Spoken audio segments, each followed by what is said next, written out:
When Jessica Morgan stepped past the homeless man outside her billion-dollar company, something made her freeze. Those eyes. She'd know them anywhere. The same eyes that had once promised her forever, now hollow and haunted. But what she didn't know was that Michael Cooper's fall from grace was because of a choice he'd made to save her life. Rain lashed against the windows of Jessica Morgan's penthouse office 40 stories above Manhattan. Her fingers traced the Forbes magazine cover featuring her face, America's youngest female billionaire. But her mind was elsewhere, fixated on the homeless man she'd seen that morning.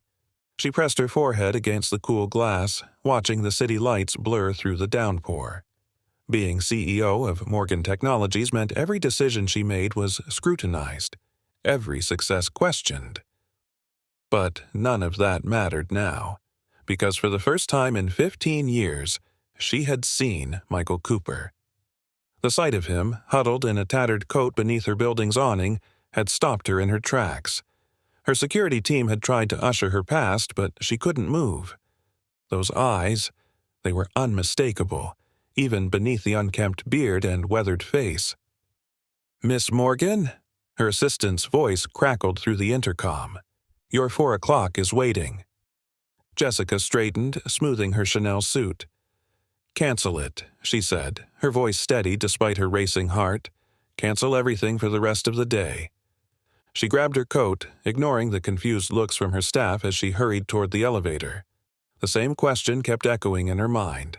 How had the boy who'd once promised her the world ended up on these streets?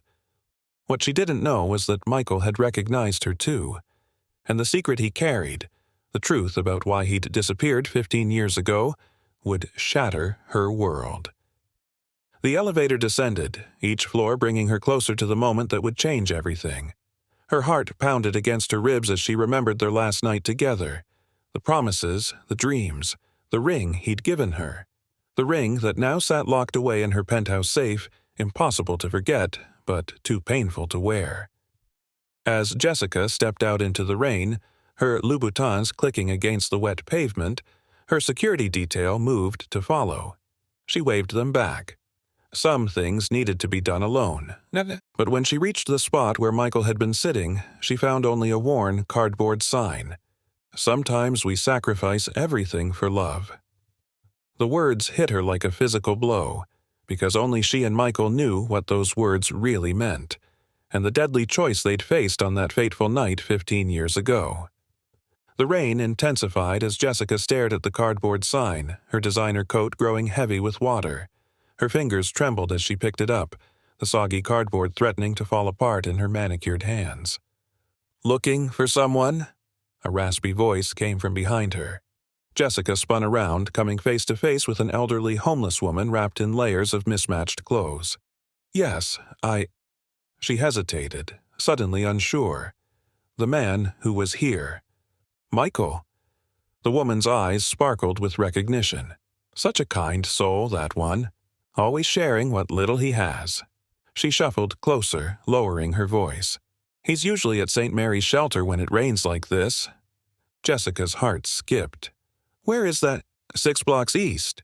The woman pointed with a gnarled finger. "But miss," she called as Jessica turned to go, "he's not the same boy you knew. Life's been cruel to him."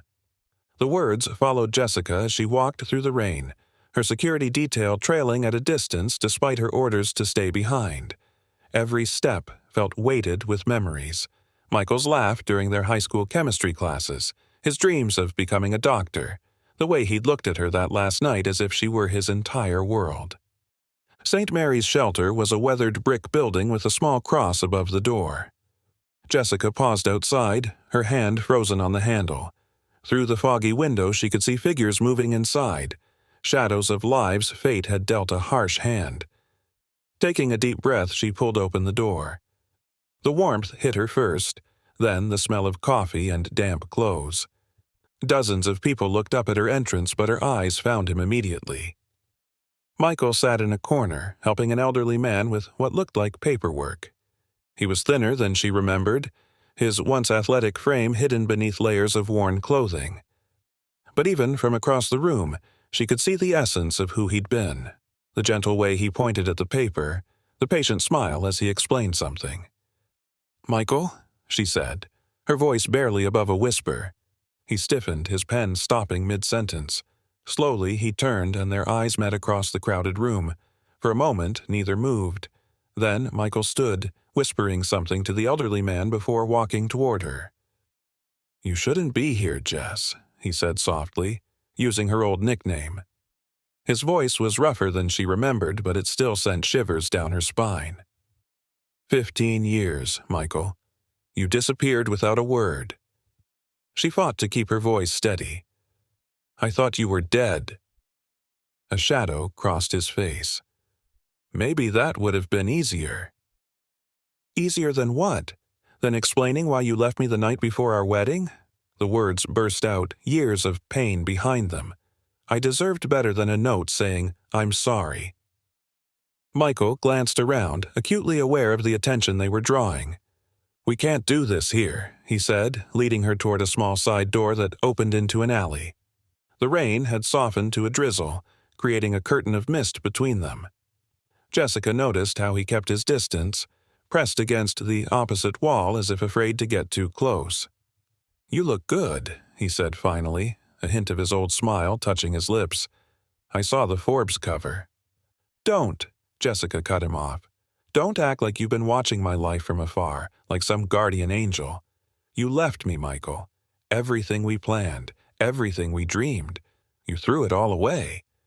His expression hardened. "You don't know what happened that night." "Then tell me." She stepped closer, the space between them charged with 15 years of unspoken words. Michael's hands clenched at his sides. "I can't," he whispered. "Knowing would put you in danger." "Danger? What are you talking about?" Before he could answer, a sharp voice cut through the alley. "Well, well, look who it is." Michael's face went pale. At the alley's entrance stood a man in an expensive suit flanked by two larger men with barely concealed weapons. "Hello, Michael." The man smiled coldly. "I see you've reunited with the lovely Miss Morgan. How convenient." Jessica watched as Michael stepped in front of her, shielding her with his body, just like he had 15 years ago on the night that changed everything. "You broke our agreement," the man continued, taking a step forward. "You know what that means."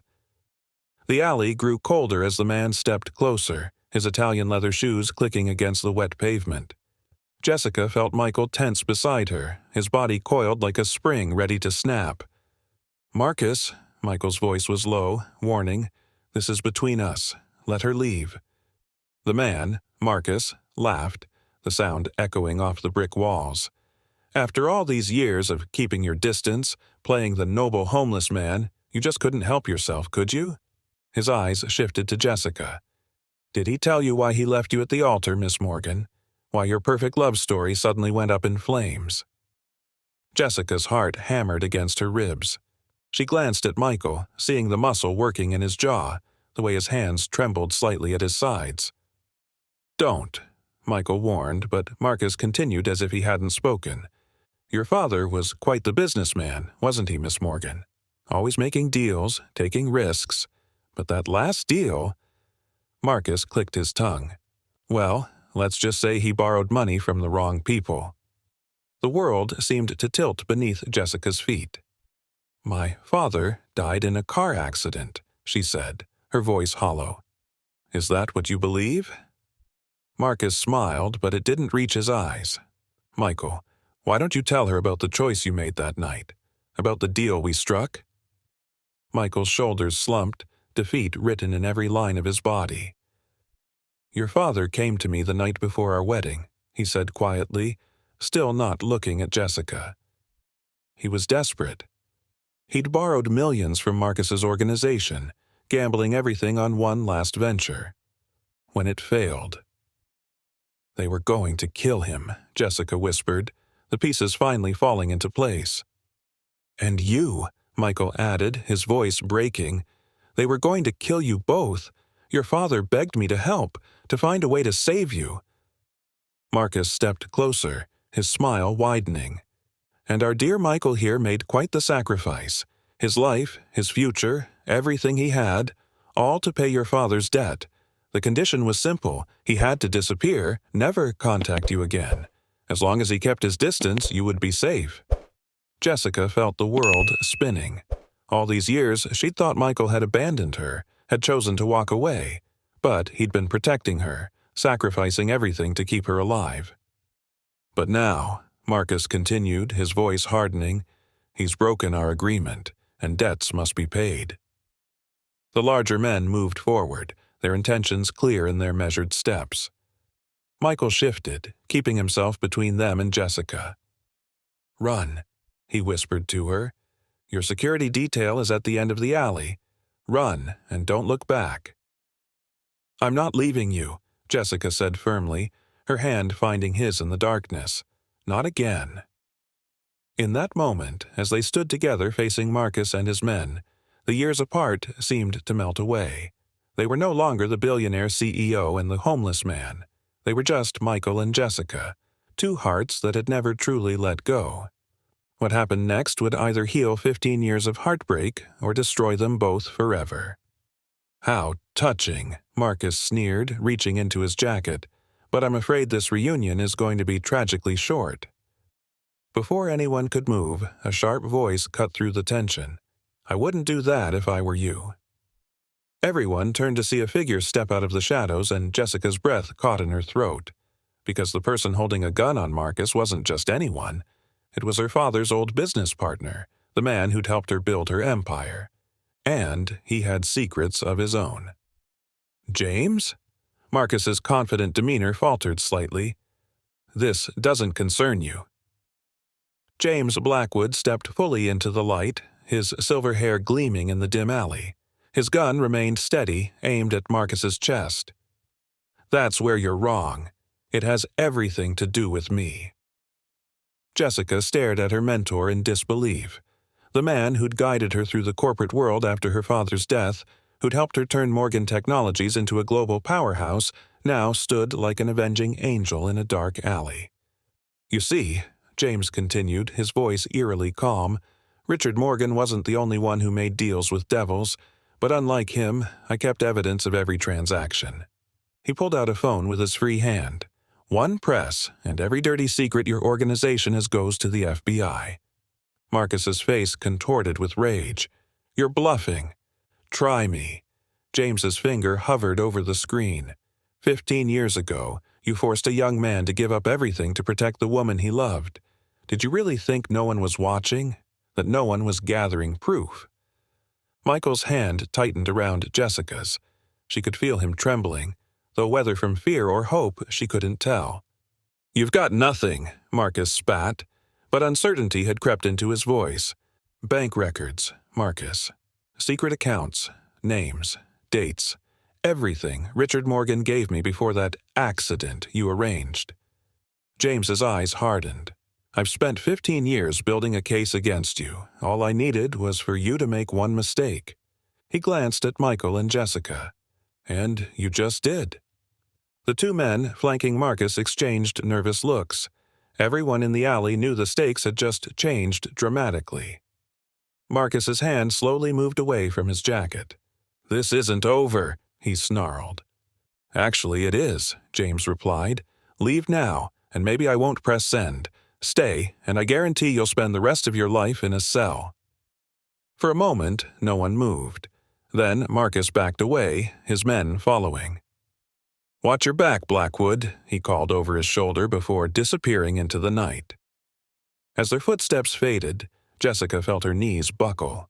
Michael caught her, holding her close for the first time in 15 years. His heart thundered against her cheek, alive and real and here. But as James lowered his gun, his expression remained grim. "We need to move," he said urgently. "Marcus won't stay gone for long, and there's something else you both need to know." He looked directly at Jessica. "About the night your father really died." Rain began to fall again as James ushered them into a black SUV parked behind St. Mary's. Michael hesitated at the door, his worn clothes dripping onto the leather seats. "Get in," James ordered, his voice leaving no room for argument. "Both of you." Jessica slid in first, pulling Michael beside her.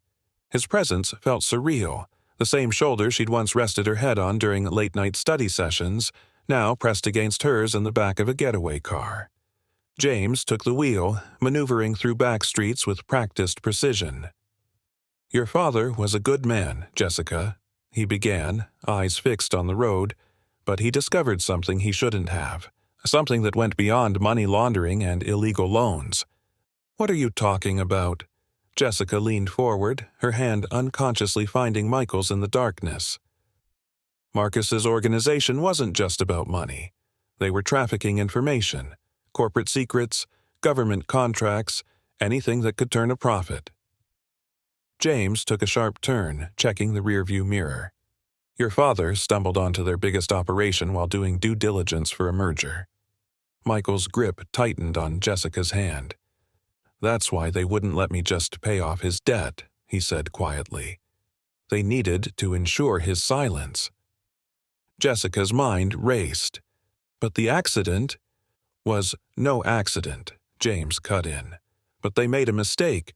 Richard knew they were coming for him. He gave me everything. Files, recordings, account numbers the night before he died." His eyes met Jessica's in the mirror. "He also left something for you." The SUV pulled into an underground garage beneath an unmarked building. James led them to a private elevator, scanning his fingerprint on a hidden panel.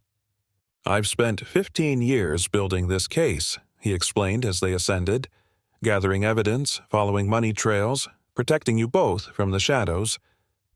"Both of us?" Jessica asked. James nodded. "Michael wasn't just keeping his distance. I had people watching him, making sure Marcus kept his end of the deal, keeping him alive." The elevator opened directly into a high-tech office suite. Screens covered one wall, displaying surveillance feeds and scrolling data. James crossed to a safe hidden behind a painting, so similar to the one in Jessica's penthouse where she kept Michael's ring. "Your father knew they might come for him," James said, working the combination. "He prepared for everything, including the possibility that you and Michael would find your way back to each other." He withdrew a sealed envelope, yellowed with age, and handed it to Jessica. Her name was written in her father's familiar scrawl. With trembling fingers, she broke the seal. Inside was a letter and a small key. "My dearest Jessica," she read aloud, her voice catching. "If you're reading this, then I'm gone, and you've discovered the truth about why Michael left. Please forgive him. He saved your life by giving up his own, and I will carry that debt to my grave." Michael moved closer, his arm sliding around her waist as she continued reading. "The key opens a safety deposit box at First National. Inside is everything you need to bring down Marcus's organization, and enough evidence to clear the way for you and Michael to be together again. James knows what to do." Jessica looked up, tears streaming down her face. All this time, "Your father's last act was to protect you both," James said softly, "to give you a chance at the future he knew you deserved." Michael stepped forward. "The box. What exactly is in it?" Before James could answer, the lights cut out, plunging them into darkness. Emergency lights bathed the room in an eerie red glow as alarms began to blare. "They're here," James said grimly, drawing his gun. "Marcus must have followed us." Jessica clutched the letter to her chest, the key burning in her palm. 15 years of secrets, sacrifices, and lost love had led to this moment. Michael moved to the window, peering down at the street below. 3 SUVs just pulled up, armed men. James tossed him a spare gun. "There's a panic room behind my desk. Jessica, get in there with the letter. We'll hold them." "No," Jessica cut him off, her voice steel. "I'm not hiding anymore. I'm not letting anyone else sacrifice themselves for me." She turned to Michael, seeing the same determination in his eyes that had captured her heart all those years ago. "Together?" she whispered. He nodded, reaching for her hand. "Together." The elevator began to hum, signaling its ascent. James positioned himself behind a desk, his gun trained on the doors. What happened next would determine not just their survival, but whether love really could conquer 15 years of secrets, sacrifice, and separation. The elevator numbers climbed steadily. 3, 4, 5. "There's something else you should know," James said, his eyes fixed on the doors. "Your father's evidence doesn't just implicate Marcus. It exposes a network of corrupt executives, politicians, people who would kill to keep their secrets buried." Jessica felt the weight of the key in her hand, a simple piece of metal that could topple empires. "When he gave me this," James continued, "your father said, 'Sometimes love is worth burning the world for.'" The elevator chimed. Michael pulled Jessica behind a steel filing cabinet just as the doors opened. Gunfire erupted, shattering the office's glass partitions. The acrid smell of cordite filled the air. "Last chance, Blackwood," Marcus's voice rang out over the chaos. "Give us the key and the letter, and maybe we let you live." James answered with a precise shot that sent Marcus ducking for cover. Through the firefight, Jessica's mind raced. The safety deposit box. The evidence.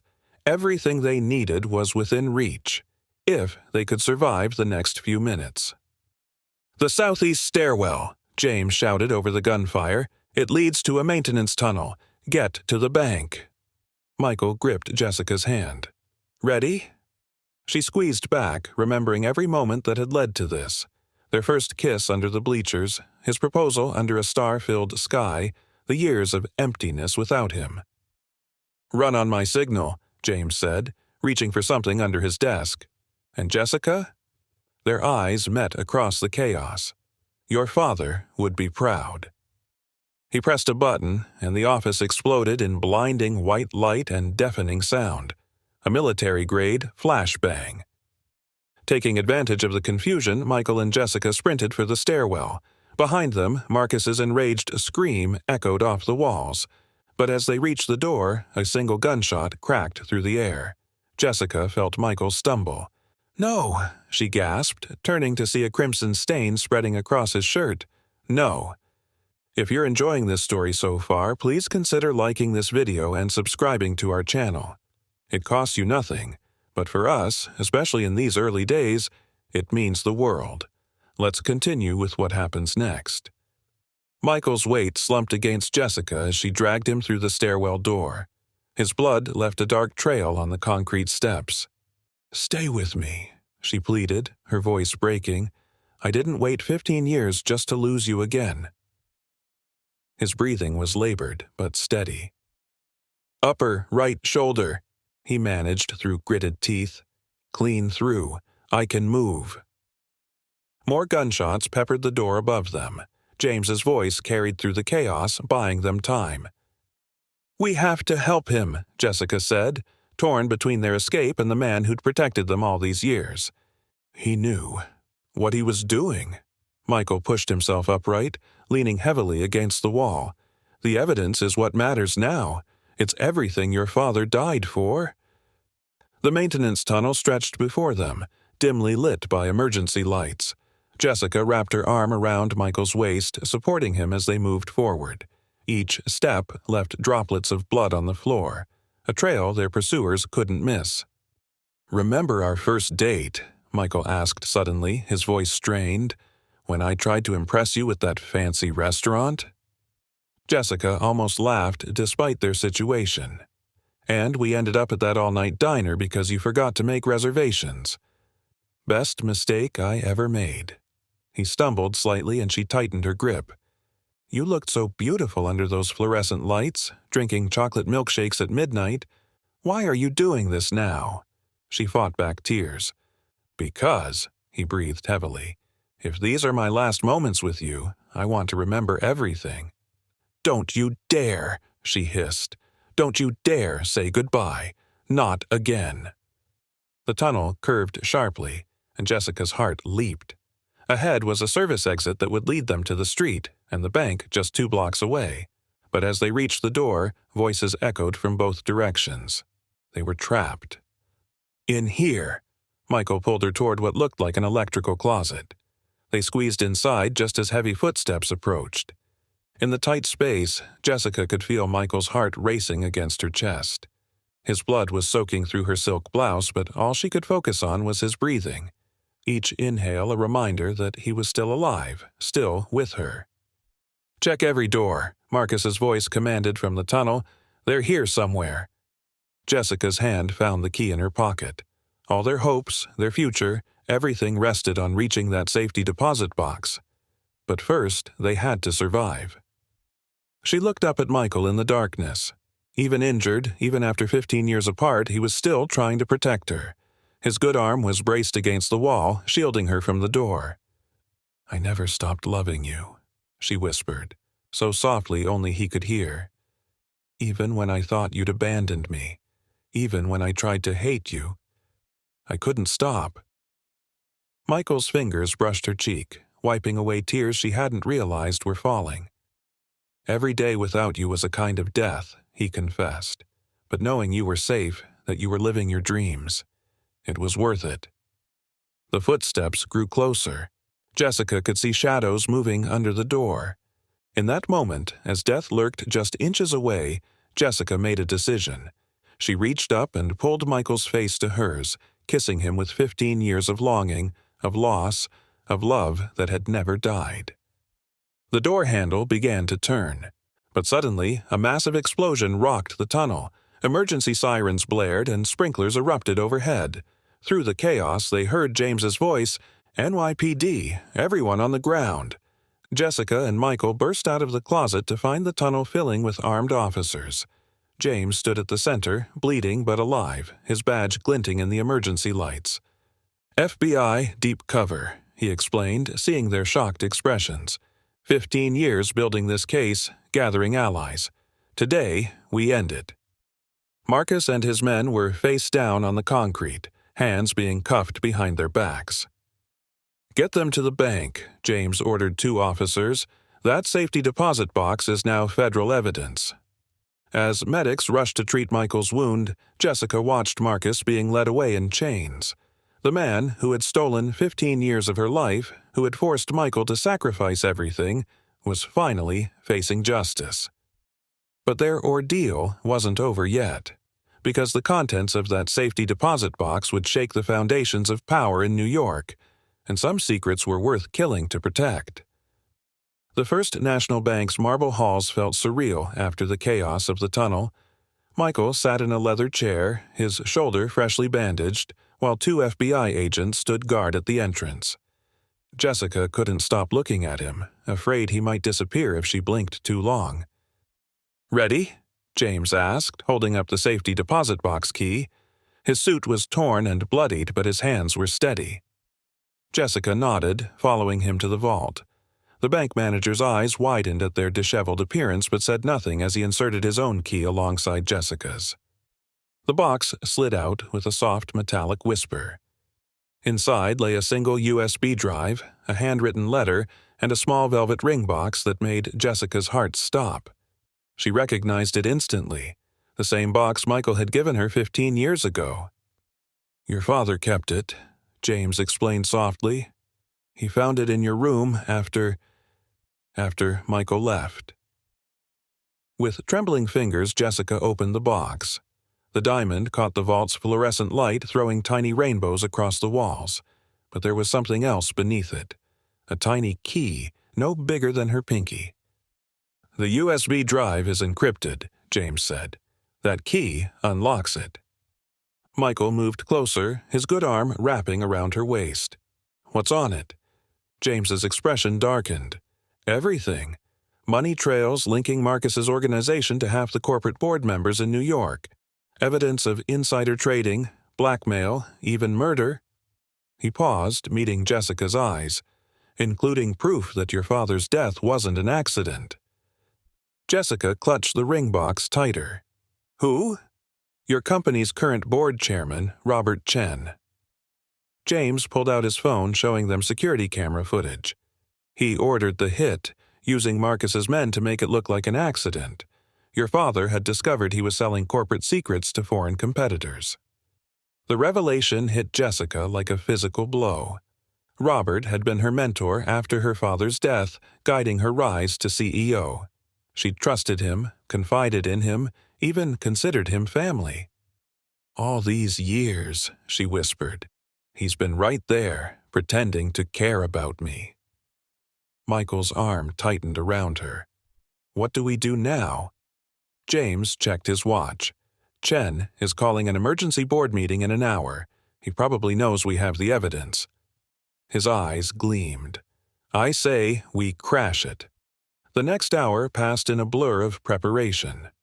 While FBI teams positioned themselves around Morgan Technologies' headquarters, Jessica changed into a fresh suit James had brought. Michael insisted on coming, despite the medic's protests.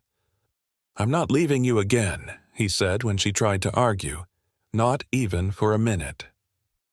Standing in the elevator rising to the boardroom, Jessica felt Michael's hand find hers. The ring, her ring, now back on her finger where it belonged, caught the light.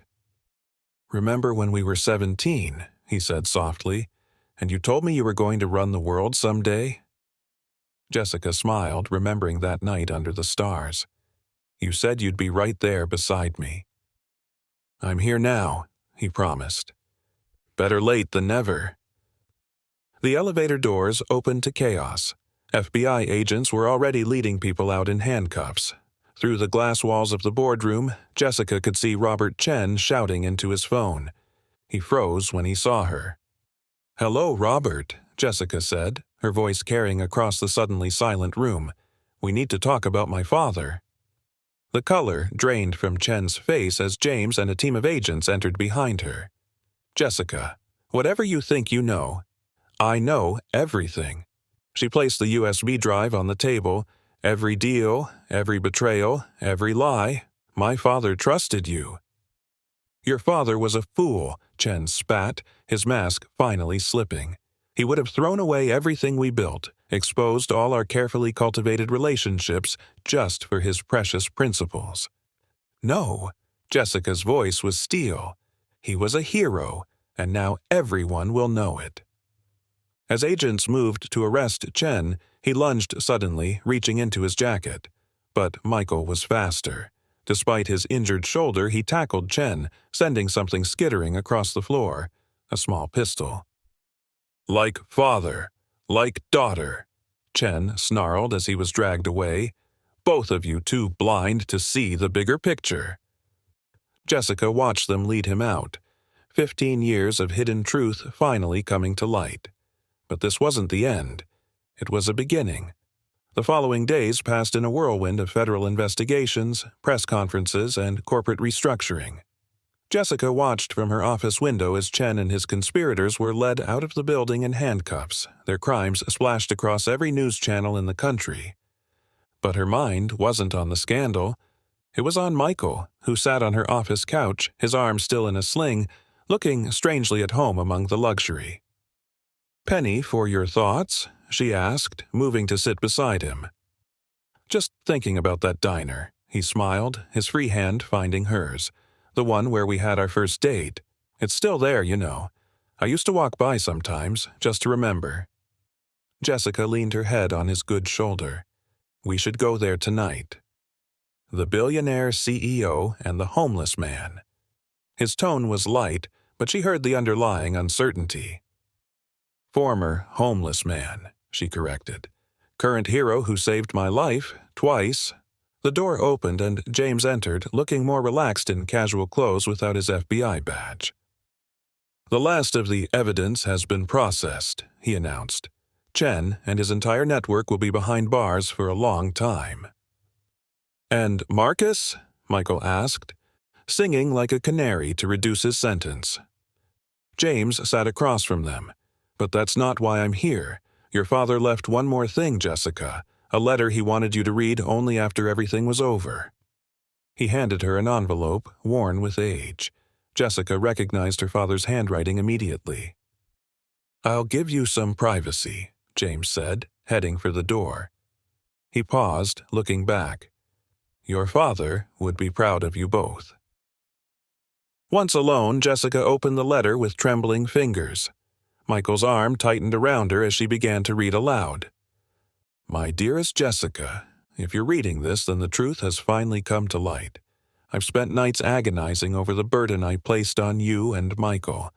The choice I forced him to make was unfair, but he loved you enough to sacrifice everything to keep you safe. I've watched you grow into an incredible leader, stronger than I ever was, and I've watched Michael from afar, through James's reports, seeing how he never stopped protecting you, even from the shadows. In my safe at home, there's a deed to a piece of land overlooking the ocean, the spot where Michael first proposed. I bought it years ago, hoping that someday you two would find your way back to each other. Build something beautiful there. Start fresh. Love deeply. And remember that sometimes the greatest love stories are the ones that overcome the impossible. All my love, Dad. Tears fell freely down Jessica's cheeks as she finished reading. Michael gently took the letter, placing it on the coffee table before pulling her into his arms. "We lost so much time," she whispered against his chest. "But we have now," he replied, his voice thick with emotion. "And tomorrow, and all the days after." Jessica pulled back slightly, looking into the eyes she'd never forgotten. "Move in with me," she said suddenly. "Not because of everything that's happened, but because I want to wake up next to you every morning. I want to make up for every moment we lost." "The tabloids will have a field day," he warned, but his smile reached his eyes. "Let them," she shrugged. "Our love story is better than anything they could write." Michael laughed, then grew serious. "What about your company? The shareholders? They'll adapt. Besides," she grinned, "I just exposed the biggest corporate corruption scandal in New York history. I think I've earned some personal happiness." He pulled her closer, careful of his injured shoulder. "I never stopped dreaming of this," he confessed. "Even on the coldest nights on the street, I'd close my eyes and remember how it felt to hold you." "No more cold nights," she promised. "No more sacrifices. Just us, together." The setting sun painted her office in shades of gold, reminding them both of summer evenings in Crestwood, when their love was young and untested by time and tragedy. "So," Michael smiled, "about that diner?" Jessica stood, holding out her hand. "Lead the way." The neon sign of Joe's all-night diner cast a soft glow over the cracked sidewalk. Jessica stood at the entrance, her designer heels replaced with comfortable flats, her hand firmly in Michael's. "It hasn't changed at all," she whispered, taking in the chrome fixtures and worn leather booths. The bell above the door chimed as they entered. A few late-night patrons looked up, then did double-takes. The famous CEO and her once homeless hero had made quite the headlines this week. They slid into their old booth by the window. The vinyl seats were more worn now, but the view of the city lights was just as magical as it had been when they were 17. "Well, well," a familiar voice called out. "Look who finally made it back." Rose, the waitress who had served them on their first date, stood there with her order pad, older but still wearing the same warm smile. "I saw you both on the news. Quite a story." "The best stories come full circle," Michael said, his good hand reaching across the table for Jessica's. "2 chocolate milkshakes?" Rose asked, already knowing the answer. Jessica nodded, tears pricking her eyes. Just like old times. As Rose walked away, Michael pulled something from his pocket. A worn piece of paper, carefully folded. "I've carried this every day for 15 years, he said, smoothing it out on the table. Jessica's breath caught. It was a photograph from their first date here, taken by Rose on Michael's old flip phone. They were laughing, sharing a milkshake, young and in love and unaware of the challenges ahead. "Even when I had nothing," Michael continued, his voice soft, "I had this reminder of the happiest moment of my life." Jessica reached into her purse and pulled out her own treasure, the credit card receipt from that night, Michael's teenage scrawl at the bottom, "First date of forever." "We're quite the pair," she laughed through tears, holding onto pieces of the past. "Maybe now we can start collecting new memories," he suggested, just as Rose returned with their milkshakes. The older waitress set them down, then pulled out her phone. "How about we recreate that photo, for old time's sake?" Jessica and Michael leaned in close, their smiles genuine, their love deeper than ever. The camera clicked, capturing not just a moment, but a testament to love that had survived against impossible odds. "To us," Jessica raised her glass. to second chances, to forever, Michael added, his eyes never leaving hers. Outside, the city hummed with life. Inside, two hearts that had been separated by sacrifice and secrets beat in perfect sync once again. As they shared their milkshake under the flickering diner lights, Jessica thought about her father's words. The greatest love stories are the ones that overcome the impossible. She and Michael had overcome more than most: poverty, wealth, death, betrayal, and 15 years of heartache. But here they were, back where it all began, ready to write their next chapter together. "Take me home," Jessica said softly as they finished their shake. Michael smiled, understanding in his eyes. "We are home," he replied, squeezing her hand. "Wherever we're together, that's home." As Jessica and Michael discovered, sometimes we have to lose everything to find what truly matters.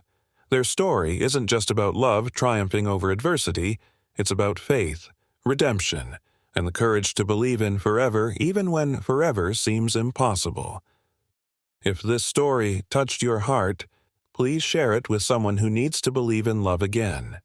Don't forget to like, subscribe, and join our community of dreamers and believers.